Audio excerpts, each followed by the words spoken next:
इकडे बघा, आपण थर्ड चॅप्टर स्टार्ट करतोय, heat. You know that woolen clothes are made from animal fibers. You also know that the cotton clothes are made from plant fibers. Cotton clothes कशाचे बनलेले आहेत? कशापासून बनतात? Plant fibres. जे वुलन क्लोथ आहेत, woollen means कोणते? जे आपण विंटर सीझन मध्ये घालतो. ठीक आहे. वुलन क्लोथ्स कशापासून बनतात? ॲनिमल फायबर्स, शीप गोट वगैरे त्यांचे जे हेअर आहेत त्यांच्यापासून वुलन कपडे बनतात. आणि जे कॉटन क्लोथ्स आहेत, कॉटन क्लोथ्स कशापासून बनतात? Plant fibres. ओके, म्हणजे प्लांट ओरिजिन आहे त्याचं. We wear woollen clothes during winters when it is cold outside. Woolen clothes keep us warm. We prefer to wear light colored cotton clothes when it is hot. हे तर आहे. Woollen clothes आपण कधी घालतो? Winter season मध्ये, ज्यावेळेस थंडी आहे. Because they protect us from cold. ज्यावेळेस समर सीझन आहे त्यावेळेस टेम्परेचर कसं असतं? जास्त असतं. It is hot. त्यावेळेस आपण कोणते कपडे घालतो? लाईट कलरचे. डार्क कपडे आपण उन्हाळ्यामध्ये घालत नाही, लाईट कलरचे कपडे घालतो. Because it reflects the light absorb नाही करत लाईट कलरचे क्लोथ्स. आणि ते कशाचे बनलेले असतात? कॉटनचे आहेत. ठीक आहे. ह्यामध्ये आपल्याला जास्त गरम होत नाही. This give us feeling a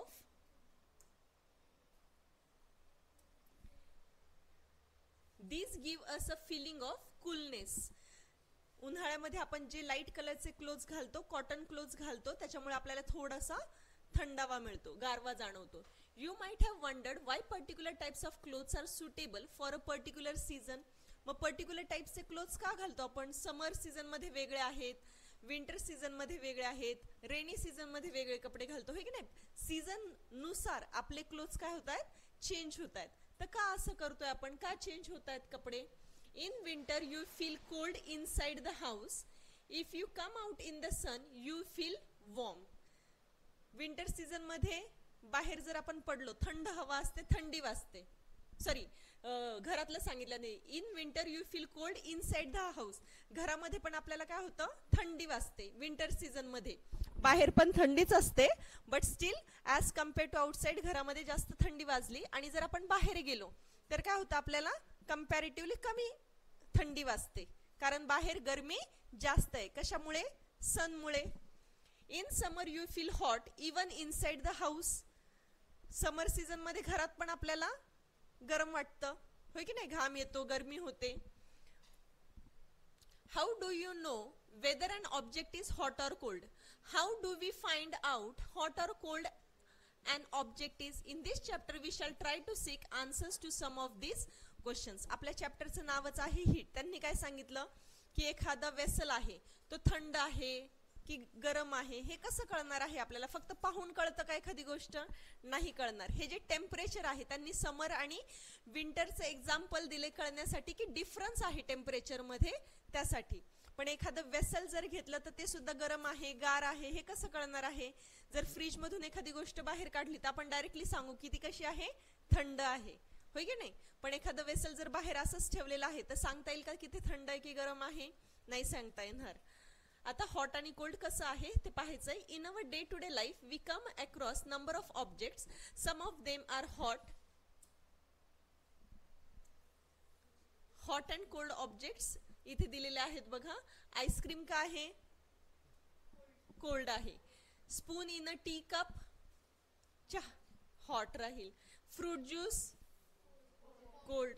warm fruit juice हा जर डायरेक्टली काढला तर तो वॉर्म असतो, थंड नसतो. गरमही नाही आणि ऍक्च्युली गार पण नसतो तो. थंड करून आपण पितो juice. Handle of a frying pan. Frying पॅनचा हँडल नॉर्मल असणार आहे, थंड असेल. पण जर ते मेटलचं बनलेलं असेल तर ते गरम असणार आहे. ठीक आहे. हा डिफरन्स त्यांनी इथे सांगितलाय. आता नेक्स्ट काय दिलेलं आहे?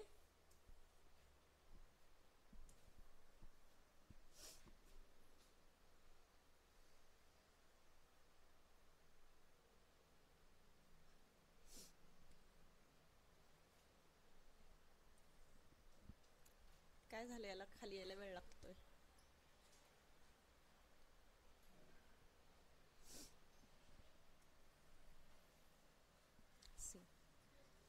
मगाशी आपण वाचलं some objects are hot and some of them are cold. Tea is hot and ice is cold. List some objects you use commonly in table 3.1. Mark this objects as hot or cold. आपण पाहिलं कोणते hot आहे कोणते cold आहेत आपण easily सांगू शकतो. Do not touch objects which are too hot. Be careful while handling a candle flame or a stove. ज्या गोष्टी फार जास्त गरम असतात, अति गरम असतात, त्याला डायरेक्टली टच करायचं नसतं. जर गॅसवर तवा आहे, फ्राईंग पॅन आहे, आपण डायरेक्टली उचलतो का? नाही. ठीक आहे. एखादं वेसल आहे, ते वेसल जर आपण टॉंग्स पकड जे म्हणतो आपण टॉंग्सनी जर पकडलं तर डायरेक्ट त्या पकडला सुद्धा आपण पुढच्या बाजूला जर टच केलं तरी पण आपल्याला भाजू शकतं, गरम लागतं, होय की नाही. तर जे काही हॉट ऑब्जेक्ट्स आहे डायरेक्टली टच करायचे नसतात. We see some objects are cold while some are hot. You also know that some objects are hotter than other while some are colder than others. How do we decide which object is hotter than the other? We often do it by touching the objects. But is our sense of touch reliable? Let us find out. एखादी गोष्ट गरम आहे, गार आहे. Comparatively पण जर दोन गोष्टी असतील, ही एक आहे ही एक आहे, तर आपण कंपॅरिझन करू शकतो की ही जास्त गरम आहे की जास्त थंड आहे, कशाच्या? सेकंड ऑब्जेक्ट पेक्षा, होय की नाही. कंपॅरेटिव्हली सांगू शकतो. आणि काय सांगितलंय आपण, हे सांगण्यासाठी जनरली काय करतोय, त्या ऑब्जेक्टला टच करून पाहतोय. Means we are using our sensations, we are using the sense of our skin, होय की नाही. सेन्सरी ऑर्गन आहे ना स्किन. मग टच करून आपण डिसाइड करतोय की ती एखादी वस्तू हॉट आहे की थंड आहे. But is it reliable? नेहमीच आपण प्रत्येक गोष्ट टच करून सांगू शकतो का? नाही सांगू शकत. पाणी उकळते, टच करून सांगा पाणी गरम आहे की गार आहे, असं करणार आहोत का आपण? नाही. प्रत्येक गोष्टीला टच करून आपण सांगू शकत नाही. ऍक्टिव्हिटी दिलेली आहे. Let's see the activity. Take 3 small tubs or containers, label them as A, B and C. Put cold water in container A and hot water in container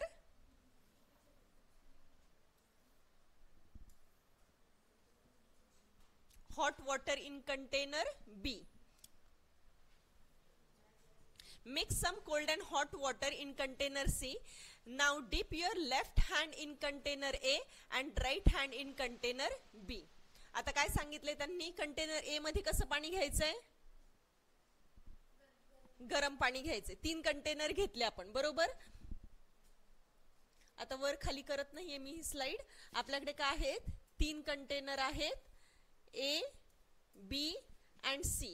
ह्याच्यामध्ये कसं पाणी घेतलं आपण? हॉट. याच्यामध्ये कोल्ड. ह्यामध्ये काय करायचंय? Hot plus cold. ठीक आहे. आता ह्यामध्ये एक हात घातला आपण, यामध्ये दुसरा हात घालायचा आहे. एका याच्यात हॉट आणि एका याच्यात कोल्ड घालायचा आहे. साहजिक आहे, गरम पाणी लागेल, थंड पाणी लागेल. आता हात बाहेर काढायचे आहेत आणि काय सांगितले त्यांनी, after keeping the hands in the 2 containers for 2 to 3 minutes, put both the hands simultaneously. Simultaneously म्हणजे एकत्रच. In container C, do both the hands get the same feeling. Now A मध्ये काय टाकलंय? गरम. बी मध्ये गार पाणी. आता थोडा वेळ ठेवायचे हात आणि बाहेर काढायचे आहे. आणि जो सी कंटेनर आहे थर्ड वन, त्यात दोन्ही हँड्स डिप करायचे आहेत तुम्हाला. ठीक आहे. आता दोनही हातांना, हे पाणी तर एकाच टेम्परेचरचं आहे, hot plus cold means it is warm water. जास्त गरम नाही आणि जास्त गार पण नाहीये. मग कसं लागेल ते? हाताला मीडियम लागेल का, नॉर्मल लागेल का? What will be your observation? Try नाही केलं, आज घरी जाऊन करा. काय होणार आहे? हा जो हँड आहे हा कसा आहे? गरम आहे. याच्याकडे सध्या कोणते फिलिंग्स आहे? हॉट, कारण गरम पाण्यामध्ये ठेवलं होतं. ज्यावेळेस हा हात तुम्ही ह्या पाण्यामध्ये घालाल त्यावेळेस हे पाणी तुम्हाला थंड लागणार आहे हाताला. का? कारण कंपॅरेटिव्हली ह्याच्यापेक्षा हे पाणी कसं होतं? गरम होतं. हा जो लेफ्ट हँड आहे तुम्ही कशात टाकलाय? सपोज बी वॉटर मध्ये. थंड झालाय थंड पाण्यामुळे. आणि ह्याला जर तुम्ही ह्या पाण्यामध्ये टाकलं तर ह्या हाताला काय जाणवेल? पाणी गरम जाणवेल. का? हा थंड होता. कंपॅरेटिव्हली हे पाणी थंड होतं ह्याच्यापेक्षा. म्हणून हे तुमचं ऑब्झर्वेशन असणार आहे. ऍक्टिव्हिटी घरी जाऊन करून पहा. ठीक आहे. नेक्स्ट काय दिलेलं आहे,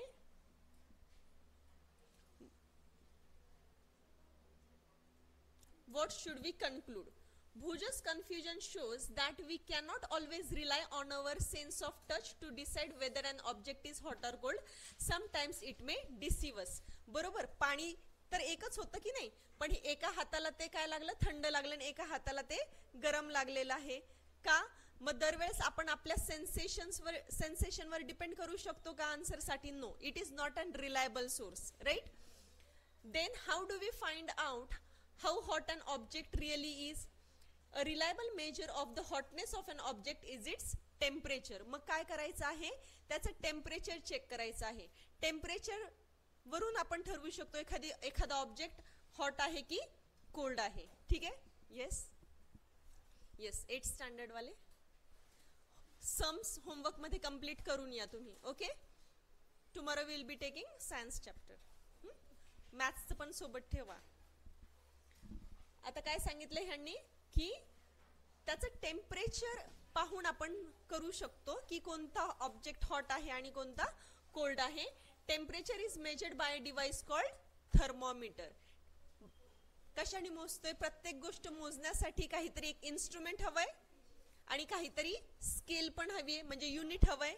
so we use thermometer for measuring the temperature of an object. Okay, now measuring temperature. Have you seen a thermometer? सर्वांनी पाहिला असेल, घरामध्ये असतो क्लिनिकल थर्मोमीटर, होय की नाही? छोटा डिजिटल थर्मोमीटर असेल कोणाच्या घरी, ताप मोजण्यासाठी. जनरली सर्वांनी थर्मोमीटर पाहिलेला आहे. काय आहे ते माहिती, आपण इथे पाहणारच आहोत. Recall that when you or someone else in your family had fever, the temperature was measured by a thermometer. The thermometer that measures our body temperature is called a clinical thermometer. जो thermometer तुमच्या घरी available असेल body temperature मोजण्यासाठी, त्या थर्मोमीटरला काय म्हणतात? Clinical thermometer. Okay, clinics मध्ये use होतो. It is clinical thermometer. Hold the thermometer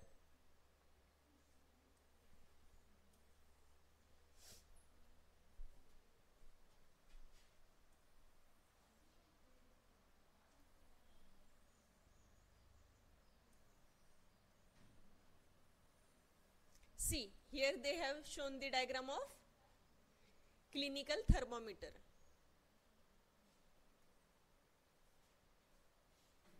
ह्या पद्धतीचं थर्मोमीटर घरी असेल. आता डिजिटल पण आलेले आहेत, ज्याला साइडला बटन असतं, बटन प्रेस केलं की त्याच्यामध्ये डिजिट्स डिस्प्ले होतात. टेम्परेचर एक तर टंगच्या खाली ठेवतो किंवा अंडर आर्म्स ठेवतो आणि डायरेक्टली त्याच्यामध्ये बीप साऊंड येतो, होय की नाही? वाजतो तो. त्या पॉइंटला आपण काय करतो, बाहेर काढतो थर्मोमीटर आणि त्याच्यावर डिजिटल रीडिंग येतात, डायरेक्टली नंबर येतो की किती टेम्परेचर आहे ते. किंवा ह्या पद्धतीचा थर्मोमीटर, इथे मर्क्युरी असते, सिल्वर कलर दिसतोय, इथे मर्क्युरी आहे आणि इथे रीडिंग्स आहे. आता यामध्ये क्लिअर दिसत नाहीये, इथे 35 to 42 डिग्री सेल्सिअस टेम्परेचर दाखवलेलं आहे. नॉर्मल बॉडी टेम्परेचर किती असतं माहित आहे? जस्ट नॉर्मल बॉडी टेम्परेचर किती असतं माहिती आहे? हॅलो,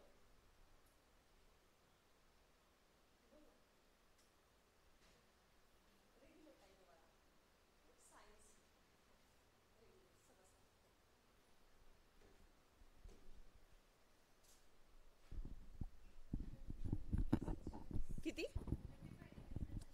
37. हा थर्मोमीटर कुठून स्टार्ट झालाय? 35 ने, आणि तो किती आहे? 42 डिग्री सेल्सिअस. आणि ह्या साइडला एफ दिसतो. तुमच्या टेक्स्टबुक मध्ये क्लिअर आली असेल बघा डायग्राम. टेक्स्टबुक मध्ये पण नाहीये क्लिअर? ओके, मी तुम्हाला नंतर नेटवरून दाखवेल ही. ठीक आहे. हा आहे क्लिनिकल थर्मोमीटर. लास्ट सेंटेन्स काय रीड केलं होतं आपण?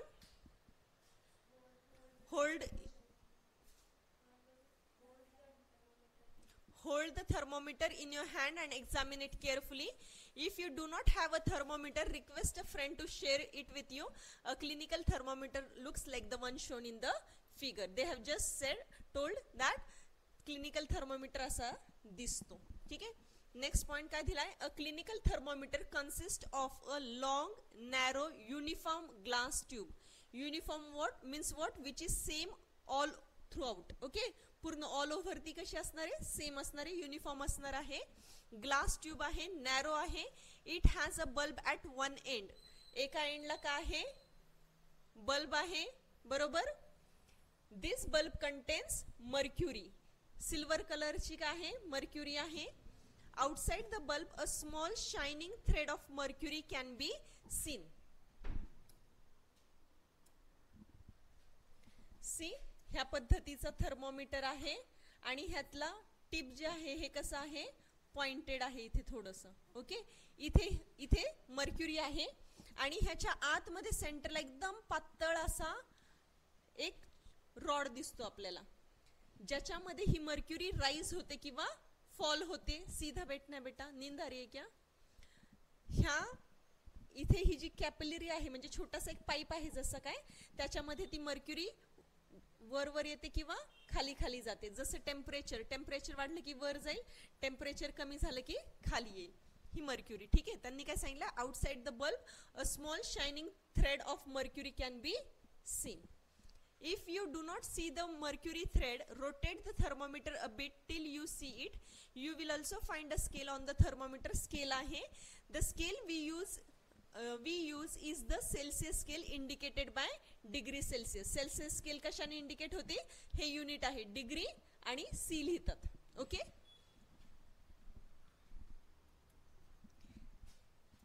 Bhuju wondered which of the two scales shown in figure 3.2 he should read. Paheli told him that India has adopted the Celsius scale and we should read that scale. The other scale with the range 94 to 108 degrees is Fahrenheit scale.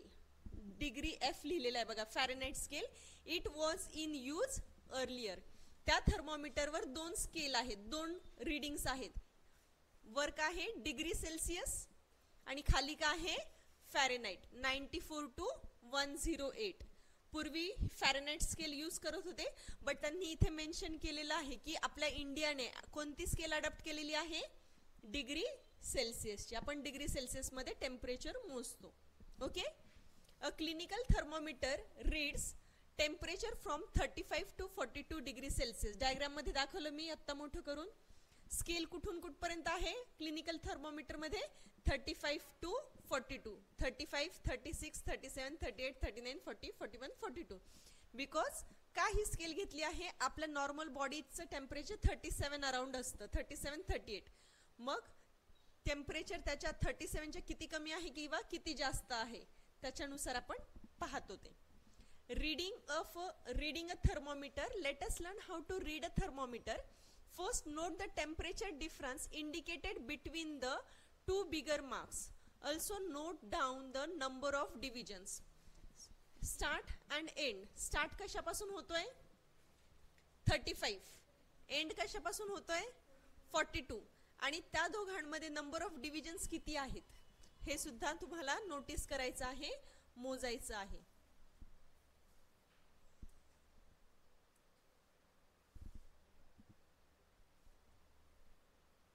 Precaution दिलेली आहे ती पाहूयात, because it is important.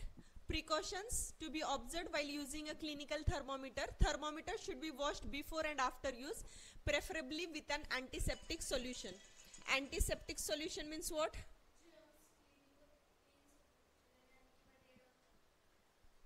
Yes, germs kill होतात त्याने.